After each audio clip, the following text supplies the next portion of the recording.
Hello, everyone. It's Tom Martin, journalist at large. And as I think you all know, I love interviewing fascinating people, a very eclectic mix of people, different professions, different parts of the world, and so on. And so we're in for a treat today. My dear friend Hillary Raimo is with us.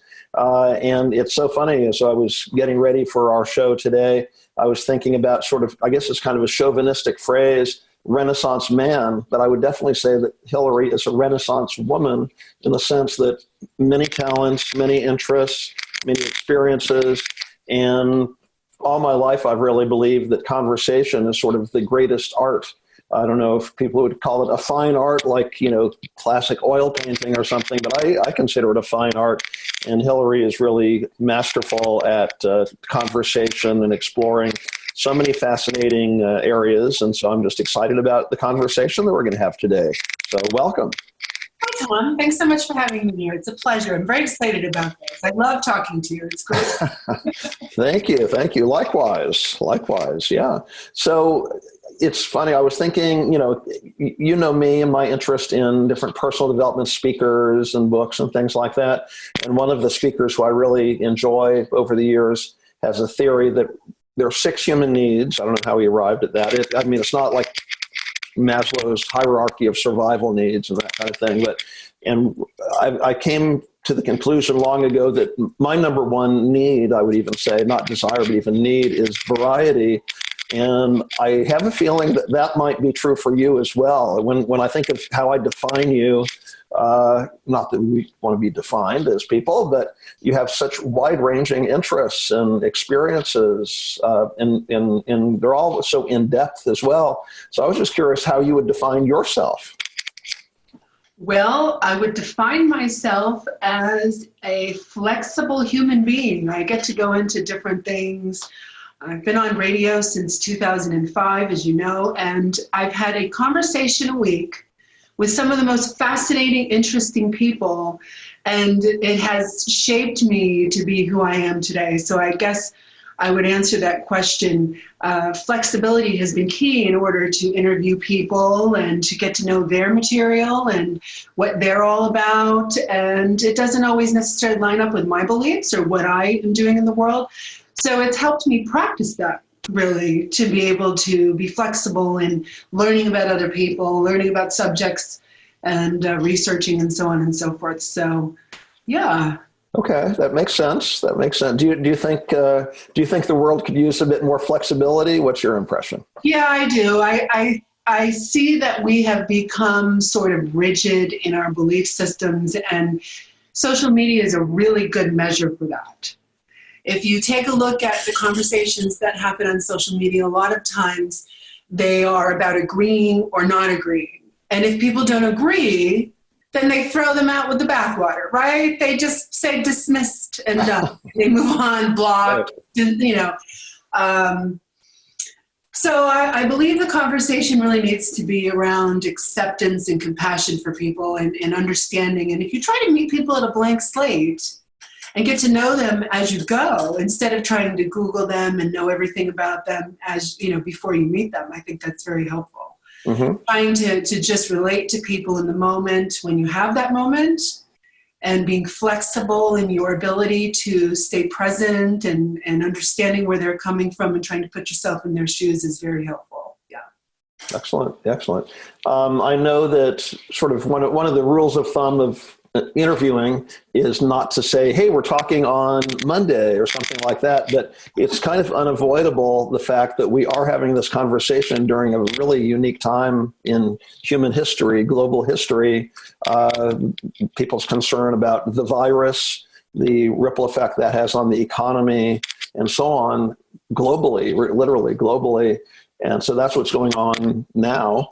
We'll see X number of months from now if that's still the case. But do you think there's anything unique about this time in history, that anything, do you have any, you're very good at predicting the future. You're always kind of on the cutting edge of technology. And I think of our conversations about cryptocurrency and even time travel, really amazing topics, fascinating topics. But do you think that, what do you think will emerge from this really challenging, unique time in our history right now? What do I think will emerge? Well, I think we're learning what we can live with and what we can live without. And I think just in that simple organization in our daily lives, we're starting to realize a lot about ourselves. And I think the most important thing that we can take away from this is that it's an opportunity to reflect on our weaknesses and our strengths.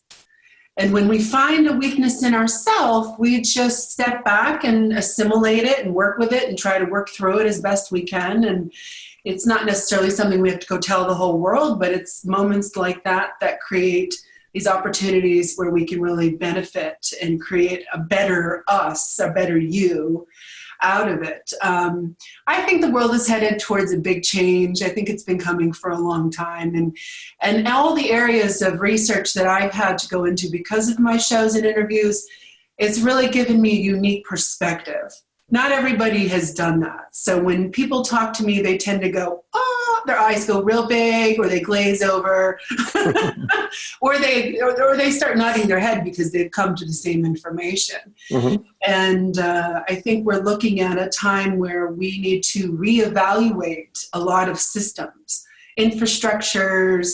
Companies have to restructure. Businesses have to take a look at what they can and can't do now. And moving forward, God knows how long this will take. But I think what's happening is we're unplugging in a way. I mean, I don't know about you, Tom, but I have a lot more energy right now than I've ever had. And I don't know why. I'm just doing the same things. I work at home. My office and my studio are here. So nothing really has changed for me, except that now people are more willing to reach out on platforms like this, where we can have virtual conversations and record them if we want to and share them. And I think a lot of people are realizing that they don't need to be so busy. Busy is a thing that humanity has really created over the years into something that people strive for.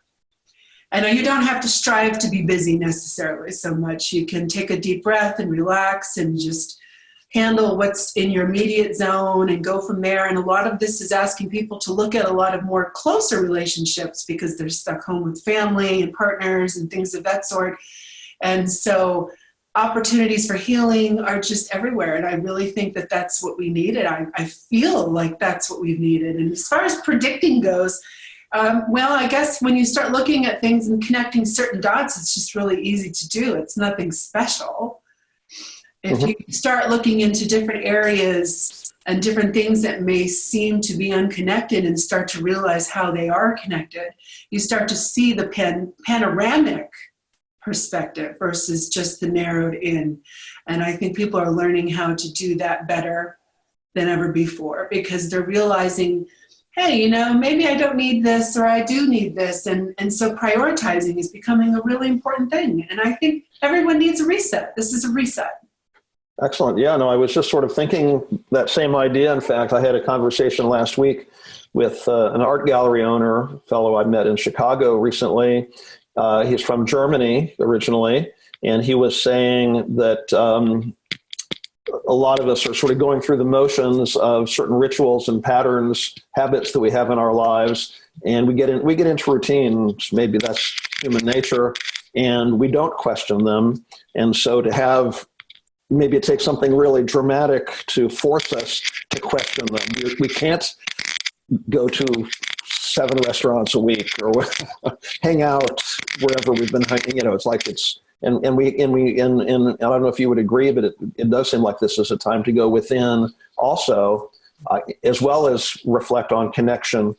I heard an interesting interview, I think it was on CNN a few days ago. They were interviewing an archbishop, perhaps the Archbishop of New York, and he was saying it might seem like we're really deprived and this is a hardship. It's challenging for sure, but he was saying that perhaps at these times when we are alone or have gone within, we actually feel a deeper sense of connection with others because we can think about it, we can reflect on it. And I was just wondering what you think about that process of connection, and also if you could elaborate a little bit more about that reset of certain patterns that we might have fallen into without thinking about them anymore. Reset's really fun, actually. You start to realize what we were talking about before. The priorities start shifting, and our routines and our rituals changed, right? Our personal rituals. And what do I mean by personal rituals? Well, I mean, getting up and taking a shower, getting ready for your day is a ritual, right? So we have these things that we do on autopilot, and we don't necessarily think too much about them until things like this change. Reset is an interesting energy. It really has to do with taking a kind of accountability of where you're at. And perhaps now your dreams, your goals, your visions have all stopped and changed and turned in different directions. And, we have to really be able to go into self-reflection and our inner life, our inner landscape is something we may or may not have paid too much attention to before. But now if it's coming up and it's in your face and you're taking an active role in looking through it to see what you can find more about yourself, well, it's really an act of self-reflection. And self-reflection is looking in the mirror and taking a long, deeper look at who you are, where you're at in your life, what you really want. And maybe those things have changed, and maybe this kind of situation has made you realize what you just don't want to put up with anymore. And the reset can be literally like wiping off all the things you thought you were going to do and be and have at this point off the table, and saying, well, let's try something else. Let's be open to something else coming in. And self-reflection in our inner life is I always tell people it's the most important thing. If you can't self-reflect, you're going to just keep doing the same thing over and over and over again and coming up with the same blocks over and over and over again until you get to the point where you say, oh, maybe I should do something different. This isn't working. And reset is falling down the same hole again and again. Yeah. And it has an opportunity for all of us to be better. But for some people, it's hard to go within. It's hard for them to self-reflect. They're used to blaming everything on the outside of them. And as they do that, they become ingrained in that behavior. And that behavior becomes sort of a self-anchor. And it keeps them anchored where they're at. And then they wonder why they can't move forward, or they can't do something different, or they can't attract the right opportunities for them, the right partner, anything, fill in the blank, right? And until you get the fact that self-reflection is nothing more than an inner processing of what is the lesson here. And until you really get the lesson, you're just going to keep running on the same hamster wheel over and over and over and over again. And this is nothing personal. It's not like the universe or a higher power has decided it has it in for you, right? It just means that you are your own creator of your experience, right? And your experience reflects back to you, your attitudes, your thought processes, the things that you have going on the inner landscape that are more subconscious. Subconscious behavior is really difficult to change. And unless we are presented with an opportunity to see it, we just go about our daily routines and don't see it. Like saying, right? It's an unconscious thing that you say as a speaker or as a presenter. Is really, you can be so aware of the fact that you say it. You know, as a broadcaster, you know this too. It's those little filler words that we stick in there because we're thinking, but our mouth is just not caught up to the tape yet. Ronald Reagan was fond of but I find myself saying a bit. Yes. I think your microphone is hitting your zipper. Oh, okay, got it. Thank you. So anyway, so I always tell people self-reflection is the savior. Really, whatever religious beliefs or spiritual beliefs you have, it doesn't matter. It's your higher calling, your higher voice stepping into your space and saying, "Hey, wait a minute. Hey, knock, knock, knock. Here's an opportunity to see what you're doing. See what you're doing. See what you're doing." So, I don't know. Subconscious behavior is like the filler words. We don't realize we're doing it. It's something that comes out. I'm working with a coach right now who tells me I say I can't more often than I say I can. And she's right. And she catches me doing that. And I do it subconsciously, but then I think about it and I go, but wait a minute, it's in the context of what I'm describing. So I am consciously saying it. However, unless you're aware that you're saying can't, right? You're creating the can't energy. Interesting. So if you cut out the word can't and you become aware of how often you use that word and you change that, it's like changing a behavior. If you're trying to lose 10 pounds, right, you can't do that by eating candy. Good point. Or bad food, right? Yes. But if you go out and you unconsciously just order what you like or what you're in the mood for, then you'll end up not losing those 10 pounds because of your subconscious behavior. And I think what we're seeing right now on the platform, the bigger, larger collective platform, is that we're starting to see energy in ways we've never really observed it before because we're so conscious of it. We're so aware of being around people, what that means. You know, social distancing is a really interesting concept. Have you gone to the grocery store lately, Tom? I have, actually, yes. And what did you experience? I'm kind of enjoying, well, I guess I am relating to different people, or I guess I would say some of the same people who have been in my life for a while, but relating to them in a new way. For example, I work from home, this is my home office right here. And so I enjoy kind of getting out of the house to go to a little coffee shop. I have 2 or 3 that I like. And I've been seeing the owner of one of them. And so he's a bit concerned about the health picture and things like that, but we're having deeper conversations, really getting to know one another as human beings, the more dimensions of our lives. And I kind of enjoy that. And I think I'm also noticing I am feeling more energy, and perhaps I'm able to release certain negative energy people from my life. So even though it might seem like there's huge pressure if I was to reflect on, the health implications of what's going on in the world or the economy, but for some reason, I'm not all that worried about it. I don't know. Well, that's a lot of people have been saying that. In fact, I've been thinking that too, even though I look for certain things in what I put out. And I'm very conscious about what I put out. It's the same sort of thing, isn't it really? You just nailed it on the head. It's like, I've been doing this and doing this, but now something's changed and deepened. Mm-hmm, mm-hmm. And the depth, I think, is what people, especially in the West, have been craving. Well, it might even be, I don't know, could be a metaphor. I've seen pictures of the blue skies above Los Angeles and that kind of thing. Isn't that inspiring? Maybe China as well. Yeah, exactly. It's interesting. Well, I mean, think about it. We've only been stopped in motion for a few weeks, maybe a month now, right? I don't know. I'm not keeping track. Mm-hmm, mm-hmm. But the short period of time that our human activity has stopped. Mm-hmm. Clear skies, less smog, animals are starting to come out and wonder what's going on. You have to wonder, how much noise do we really make in this small planet of ours? And mm-hmm.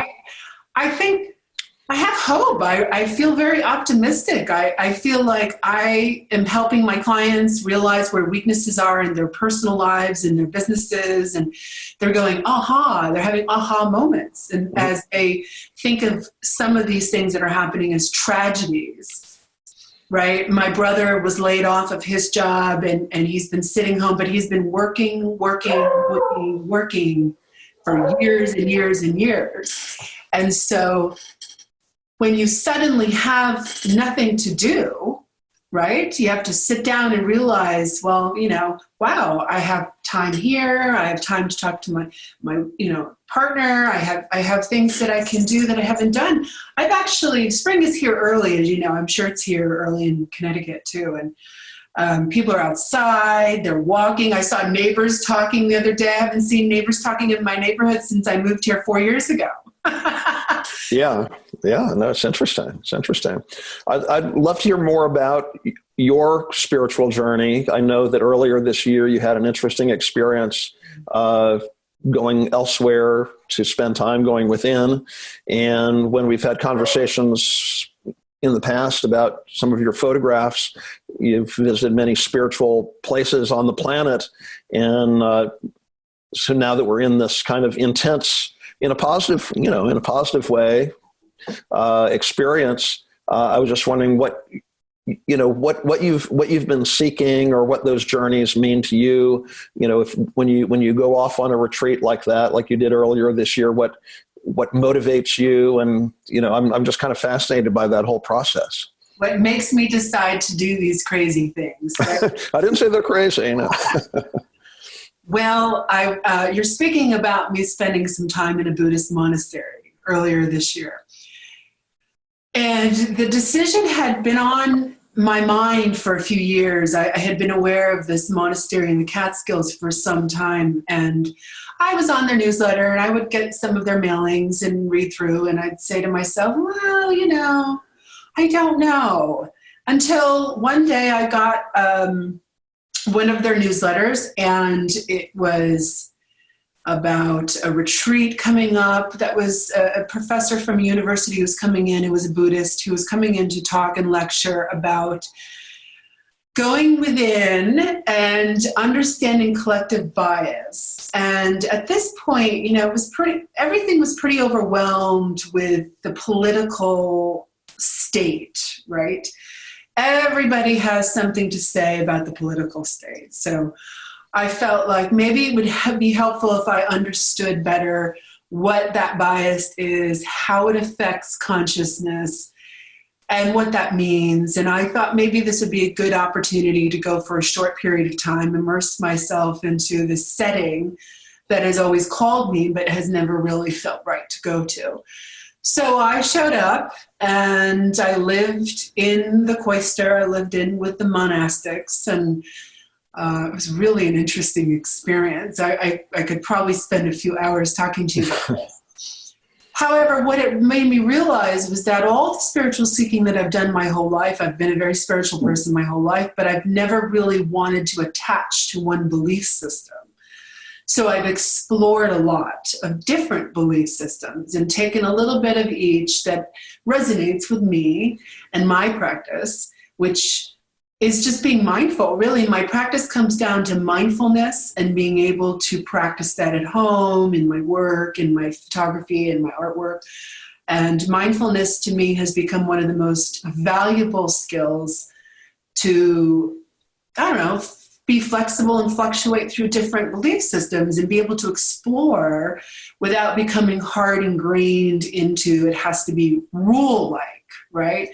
I'm not religious. I was raised Quaker, which means that I sat in a room full of people on Sundays and nobody talked and they all closed their eyes and looked like they were meditating, but I didn't know that as a young girl. I just thought it was interesting. I thought everybody did that.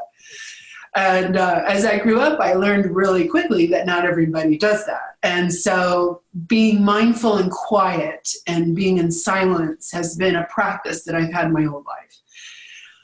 Well, that doesn't mean my life has been peaceful forever, Tom. I mean, it's one of these balancing, tricky things that you have to learn how to be a human being in a human world, but you have to learn how to be a spiritual being in a human world also, without giving up your humanness. I don't agree with you're not your body, get out of your body. Discarding the body doesn't do any good for anybody, okay?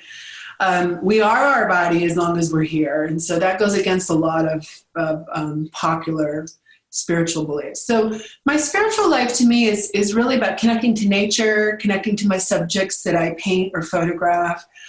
I go out into nature a lot to take nature photography, but I also meditate out in nature. I led a Love Breathe for Earth movement for 2 years, from 2014 to 2016.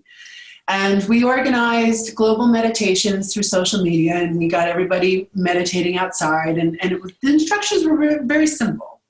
Go outside, find your favorite spot, meditate, and conjure up the feeling of love, whatever that means for you. Everybody has a different idea of what love is. And by love, I'm not talking about the hippy-dippy kind of etheric sense of love that, we're all one. Well, we're all one species, but we're very different. And I believe that that uniqueness is part of what we're here to manifest, and that's our gift that we bring as an individual. So they would sit out in nature and conjure up the feelings of love. They'd spend a few minutes thinking about whatever that was. And I believe your energy starts to glow. And I believe that you start to assimilate into your environment around you. And if you do this around animals, you'll notice that animals will respond to this. Wherever I am in my home and I start meditating, my cat, who passed away in January, but he would come wherever he was in the house and just, want to be on my lap, want to sit on my shoulder, or just rub his head up against me, because we must emanate some kind of vibration or sound that animals can pick up. If you do it outside and birds might come down and be a little curious, what is that, right? So mindfulness and spirituality for me is really about just being able to calm yourself, center and ground no matter what. All right. Can you imagine somebody like Donald Trump knowing meditation and being able to calm himself down? Don't shake your head. Don't answer. Well, we have different perspectives on that. But I like to say to people, imagine the most outrageous person you possibly can. For some, that's him. And imagine him meditating and releasing whatever it is you don't like about him, or just getting into a common human space, right? And then we can start to see people more humanely, and we can have more humane compassion, and we can see things a little differently, because not everything is always as it seems on the surface. Would you agree with that? Yeah, sure.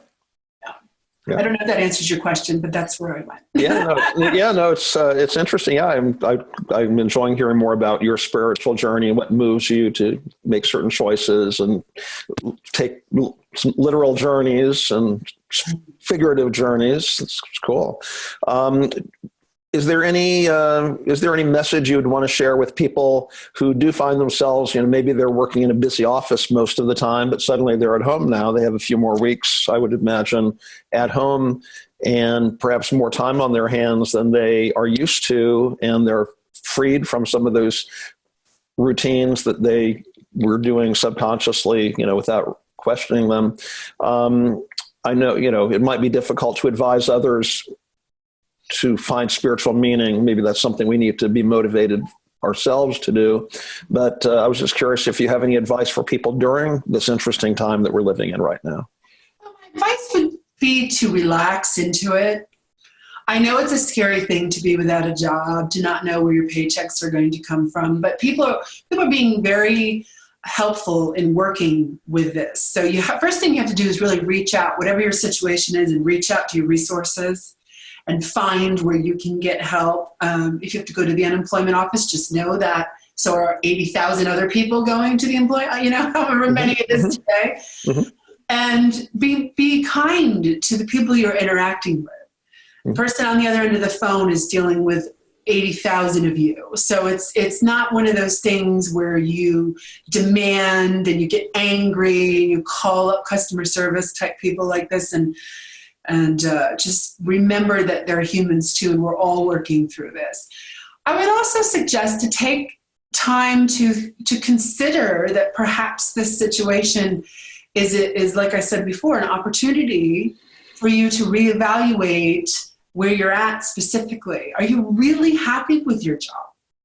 Do you really like the person you're married to? Right? Do you like it with your kid? I mean, I was empty nest before this happened, right? I had semi-empty nest, and now my nest is full again, and I'm realizing I like my empty nest. It creates a different vibe, different hats we have to wear. So my recommendation to people is to really remember that other people are going through this too. That stress is just a momentary, temporary feeling, and no feeling is ever really final. So we have to realize that as our emotional landscape comes and goes like clouds, that we have to be forgiving to ourselves also. It's okay to be afraid, but don't let it become something that weighs you down and changes everything. Because I feel right now strongly that what most people are experiencing is a realignment with what works and what doesn't. And if you're not aligned with the things you're supposed to be aligned with, it's going to crumble pretty fast. And if you are aligned with what you're supposed to be doing, that whole situation will feel supported, and you'll have a commonality with the people that you're sharing that with, and you'll be able to be your human self. And what greater spiritual task can that possibly be? It's just as spiritual to wash your dishes as it is to go sit in a monastery. One of the things they had me do at the monastery was be part of the everyday life cycle, like the whole routine there. So we had to get up at 4:55 a.m. and we had to do the whole hour of meditation, and we had to get ready for breakfast, and then we were on teams to clean up after meals. And so your activities in the kitchen cleaning up were just as important as when you were sitting in the meditation room connecting to source, right?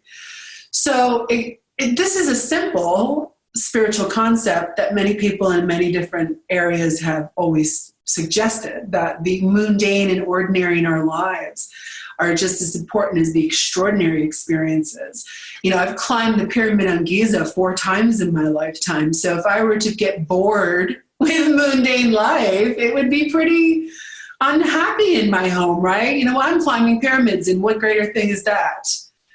Who wants to do the dishes after climbing pyramids? But it's all sacred, and it's all has purpose, and it's all part of your human experience. And I think that's where we learn to shapeshift some of these energies into our daily lives, and bringing it to business, bringing it to people who are losing jobs or staff or not sure what to do.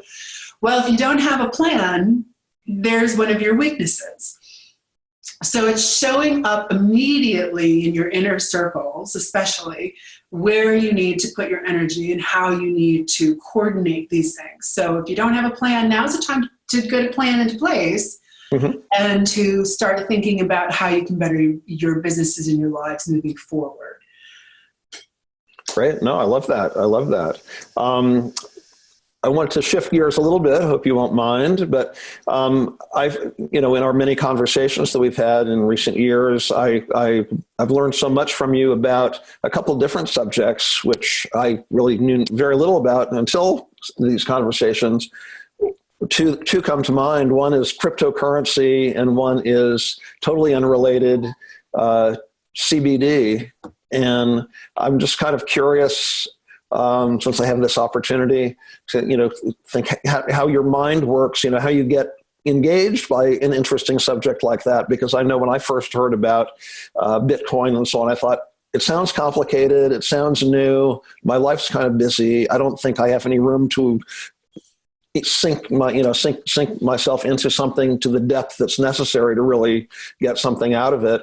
And I've been equally fascinated by all that I've heard about CBD, but haven't really delved into that. I haven't pursued any, products or anything like that. But I was just wondering if this is, sort of part of your mindset, your spiritual quest, perhaps, how you're interested in the subject, and then you do go very deep with it.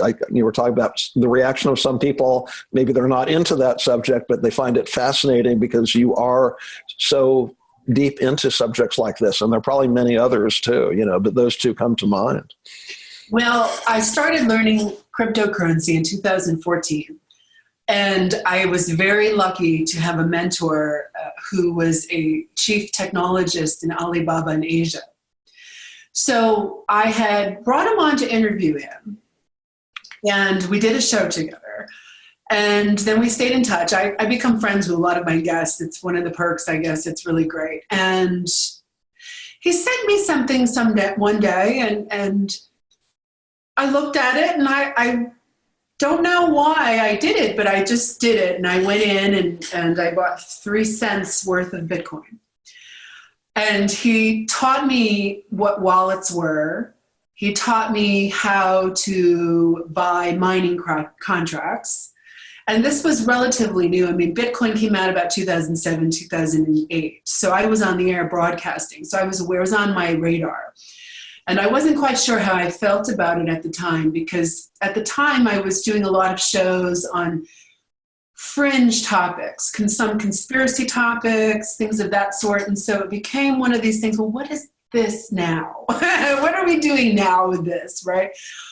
So I watched from 2014 to about 2017, I watched the markets in Bitcoin. I watched how they were going up and up and up. I invested, I made money. I learned and learned and learned and learned, and he was available for me to ask questions. And he eventually hired me to be on his team for when he created his own company called WorldBit. So being on the team was a wide eye-opening experience because it was a crash course into what really goes on behind the scenes to create a cryptocurrency, to come out as a product, and to launch it. So there's different phases. It usually takes anywhere from 1 to 5 years to really launch a good product that can be stable. Bitcoin was an anomaly. It was really one of these things where first, most people didn't understand it. They still don't understand it. They still have no idea what you're talking about. And was it Bitcoin, that thing that crashed a long time ago and everybody lost it? You have that conversation, that's usually what we hear now. Right. However, Bitcoin was interesting and unique and so successful because it had a limited supply. So there was only a limited supply that could go out into the world. And so people who owned pieces of that were making lots of money in their investments. So the turnaround time was like nothing you've ever seen before. What it did was it gave a lot of people opportunity to find financial wealth and freedom that normally wouldn't have had that opportunity. I think it gave a lot of people opportunity that they really didn't expect it. I had a person who I advised to, gave some advice on how to invest and what to do, and they turned around and made $20,000, and he used that to pay for his daughter's wedding. So, I mean, things like that are small miracles for people. You know, you go to a bank and I have a $20,000 loan. No, the original formula for Bitcoin, interestingly enough, just got rid of the third person. It got rid of banks. So you don't need an infrastructure. It can be decentralized and you can be perfectly fine and happy with it. And blockchain is simply, in layman's term, a ledger. So anything that can be ledgered can be blockchained.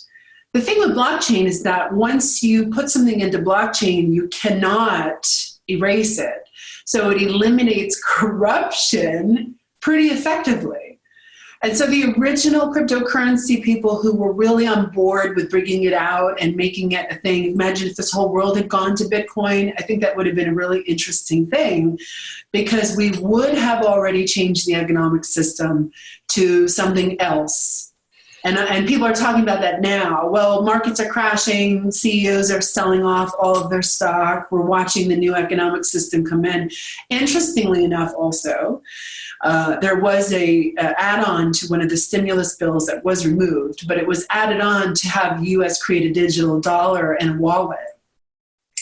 So I went crazy on that because, you know, it's just like anybody who's followed cryptocurrency since the inception of it knows that banks and government were not meant to be in the original equation of cryptocurrencies. Cryptocurrencies originally were meant to... It's like an oxymoron, right? Free people, right? They were meant to free people from the burdens of usury and all those things. So the intention of whoever created that equation that created Bitcoin was to create a new economic system for that purpose. And of course, what happens when good things come out on the platforms, sometimes they're twisted and turned into things that are not so good because people in power and money make decisions that a lot of us aren't able to participate in or do because we don't have access to those circles, right? Cryptocurrency, the way it is now is not quite the way it was when it first came out. So you have a lot of coins that are coming out, a lot of people with great teams, great companies, great ideas, but nothing is really quite catching on the same way as Bitcoin because what do people really want from cryptocurrency investment? Return. Quick return. The quick return for those few short years were such a dramatic, drastic change that it was hopeful in the sense that people could not necessarily do the same old thing, the same old way to make it financially in the world. They could take a little bit of money, put it into the Bitcoin investment system, let it ride for even a month, and sometimes triple their investment. I mean, where else can you possibly do that? It doesn't exist that I know of, unless it's very risky. I was in real estate and insurance before I got into radio and a lot of these things. So understanding contractual language is one of the things I've learned from that period in my life. Anybody who knows what that means knows understanding contractual language is a skill. And a lot of people don't understand contractual language. So these laws and things that have changed and the regulations regarding cryptocurrency is very difficult for some people to understand because they don't know what the rules and regulations are. I've taken a couple classes at the University of Nicosia, which is in Cyprus. They were one of the first universities to come on board with teaching people cryptocurrency, teaching about Bitcoin, rules, regulations, law, that sort of thing. And it was a very helpful, wonderful program. When they first released it, it was actually free for people to just participate in. Now you see other universities and schools jumping on board. They have many different opportunities as far as learning cryptocurrency go. You can also learn AI. You can learn all kinds of different special specifics that are starting to come out as the future. I mean, what we're really looking at is a digital age that's just going to keep ripening and ripening and ripening, right? And cryptocurrency is a tool.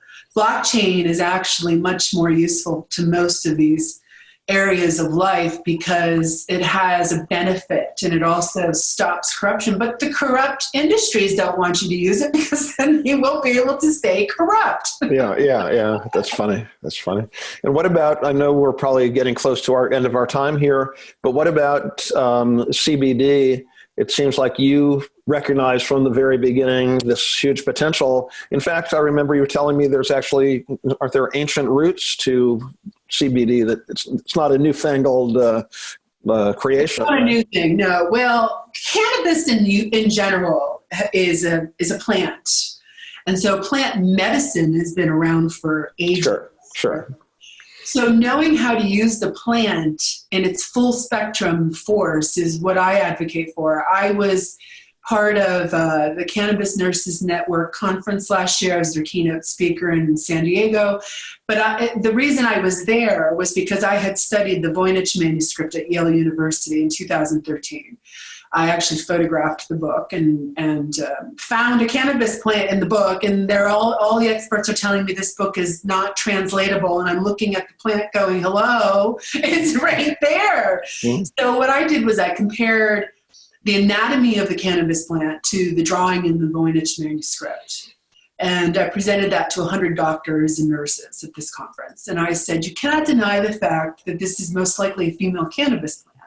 And then if you go into the old manuscript, which is a 15th century manuscript, you go into recipes, you go into biodynamic farming, you go into ritualistic, ceremonial type harvesting, something that, the FDA doesn't want you to talk about. Our agricultural system's not set up for any of that. And so what I did was I presented the theory, and then I started to work with a gentleman who's a language professor. He's an expert in languages, root languages specifically. And he translated the text on the page according to a translatable tool that he had felt he designed and created. So I had gone to see him lecture in Woodstock. And I felt for the first time I was actually listening and seeing evidence of somebody who really had some kind of access into a translation. And so I presented the translation in San Diego, and it talked about how cannabis is really a key to opening the central nervous system and how it brings balance into the central nervous system through the endocannabinoid system, which, by the way, is not taught in schools. Right? So doctors don't have any idea the endocannabinoid system even exists, but most people get their first dose of cannabinoids when they're nursed as babies. Hmm. So in women's breast milk, when they nurse babies, they're giving the baby their first real high dosage of endocannabinoids that go into their system to help strengthen the immune system. Hmm. And we all know how much breastfeeding and all of that is kind of, we're not really sure where we are as a culture with that, and please go in the other room. It's really treated quite strangely, even though it's been something around since the beginning of time. Yeah, right. So if you take that initial exposure away and you put a child on formula right off the start, they're missing a key ingredient into strengthening their immune systems.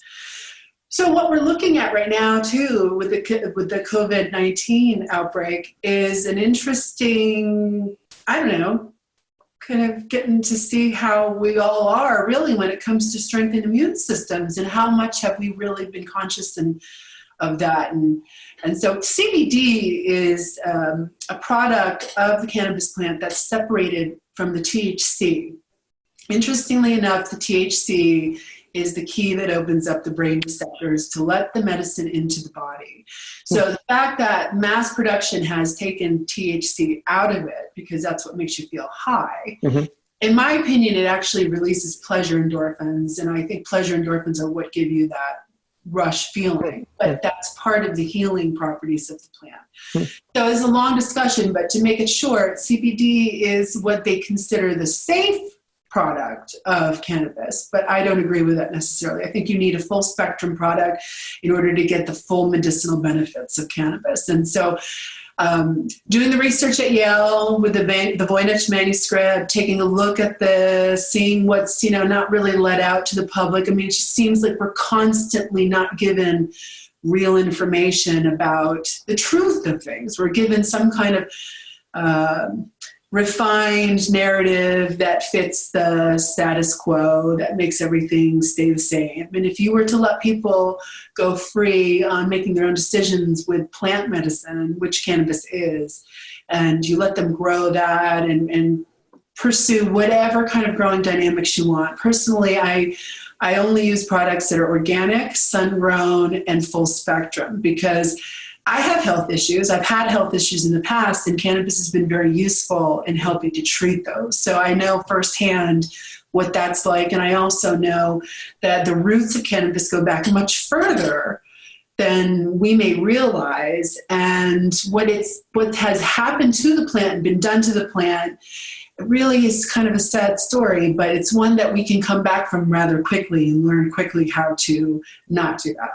Yeah, that's fascinating. So we probably just have a minute or two left, and I'd love to hear what you're looking for next. I mean, I was tempted to quote the Grateful Dead, "What a long, strange trip it's been," but in an enlightened, positive way, obviously. I was just wondering, are there things that you're looking for now? I mean, I guess we've talked a little bit about this current phase that we're in and how we're going to be emerging from this. And that sounds very positive and exciting. But I was curious, if there's anything specific that's motivating you right now. And also, I want to make sure that you let people know how they can read more about your work and about your books and other things that you've created. I mean, you're such a great thought leader. I think they'd really enjoy that. Well, thank you. Mm-hmm. You can go to my website, hilaryraimo.com, and you can find yourself to my WordPress site, which is actually more updated frequently. So Hilary Raimo at WordPress. And right now, I'm doing everything I just talked about for everybody else. I'm doing a reset. I'm reevaluating.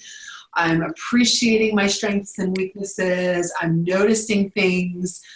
Trying to be very mindful through it. So right now I'm excited to be using new mediums to produce content.